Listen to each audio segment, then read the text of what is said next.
Untuk video kali ini, saya akan huraikan persoalan mengenai makna IFP, apakah modul-modul yang terlibat yang akan anda ambil, syarat-syarat untuk mendapatkan IFP, dua kaedah untuk mendapatkan IFP, kelayakan dan lain-lain lagi. Assalamualaikum, Sraswiti.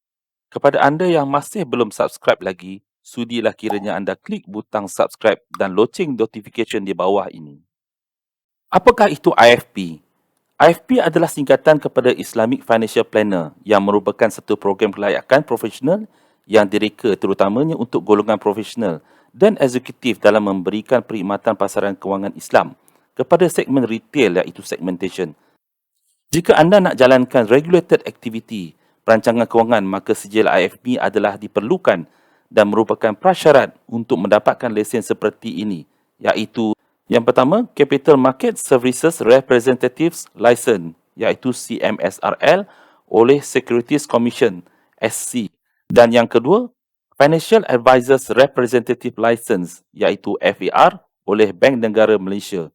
Program ini adalah satu bentuk usaha sama antara IPFIM dan Financial Planning Association of Malaysia. Program ini mendapat kelulusan dari SC dan BNM.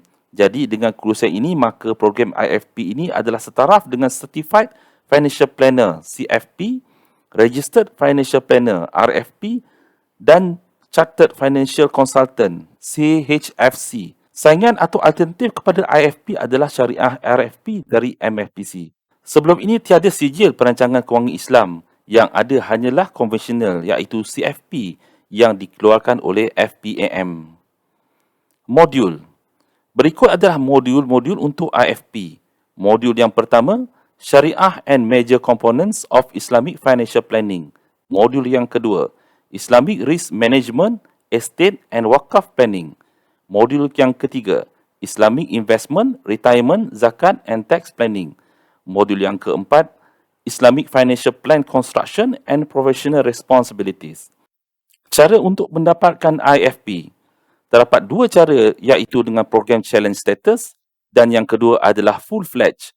Challenge Status adalah program cram course atau bootcamp untuk cover semua modul dalam satu sesi pembelajaran. Program Challenge Status ini setara dengan program Capstone daripada MFPC. Full-Fledged adalah program modular, satu modul dan exam habis. Kemudian modul yang kedua, exam dan habis, sehingga modul yang keempat. Kelayakan. Kelayakan untuk challenge status. Yang pertama, pemegang Certified Financial Planner CFP ataupun sijil profesional lain seperti Chartered Financial Analyst CFA, Chartered Accountant CA atau 3 tahun pengalaman, atau pemegang ijazah sarjana muda dalam apa-apa disiplin berserta dengan 5 tahun pengalaman dalam industri kewangan. Manakala untuk program full-fledged pula, kelayakan minimum adalah ijazah dalam apa-apa bidang. Fee. Fee atau kos untuk sijil profesional IFP ini adalah seperti berikut. Untuk challenge status, hanya mempunyai satu sahaja modul seperti di bawah ini dan kosnya adalah berjumlah RM2,332 untuk tuition fee dan untuk exam adalah sebanyak RM400. Maka keseluruhan fee-nya adalah RM2,732 yang mana harga ini adalah termasuk sales and services tax sebanyak RM132. Yang kedua iaitu full-fledged. Memandangkan full-fledged melibatkan kesemua 4 modul, maka setiap modul mempunyai fee-nya sendiri. Modul 1 iaitu Syariah and Major Components of Islamic Financial Planning yang mempunyai tuition fee berjumlah RM1,749 dan peperiksaan fee sebanyak RM400.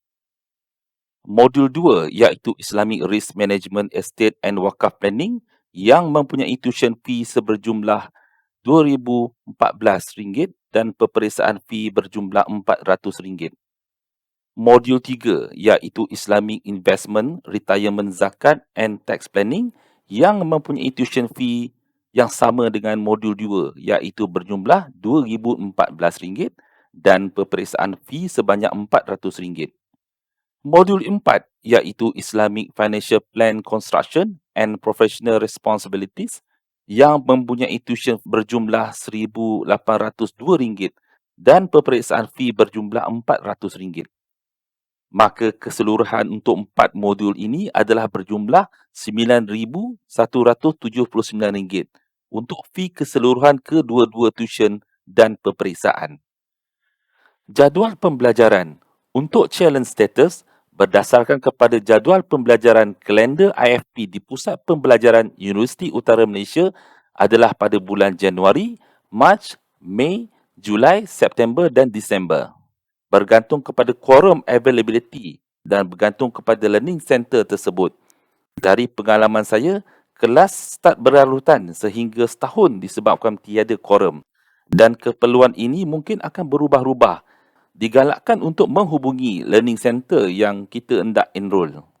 Manakala untuk full-fledged, jadual pembelajarannya adalah mengikut kalender di pusat pembelajaran dan digalakkan untuk menghubungi pusat pembelajaran yang hendak kita sertai.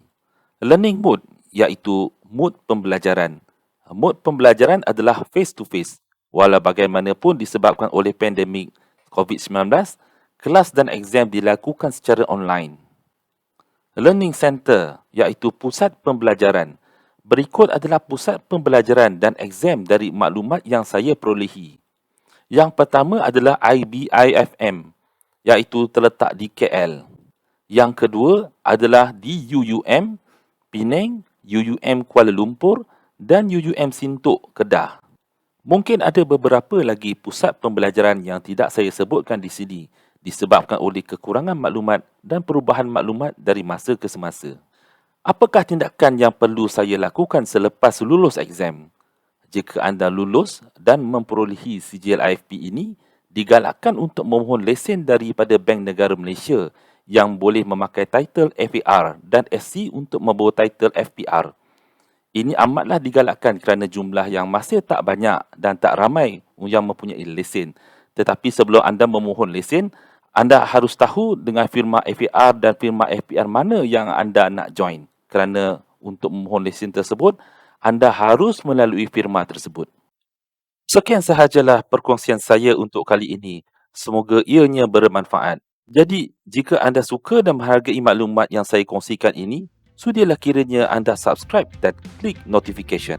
Dengan cara ini, saya akan buat lebih banyak lagi perkongsian berdasarkan kepada pengalaman saya supaya ini dapat dimanfaatkan oleh orang ramai, terutamanya kepada mereka yang mahu menceburkan diri dalam bidang perancangan kewangan ini.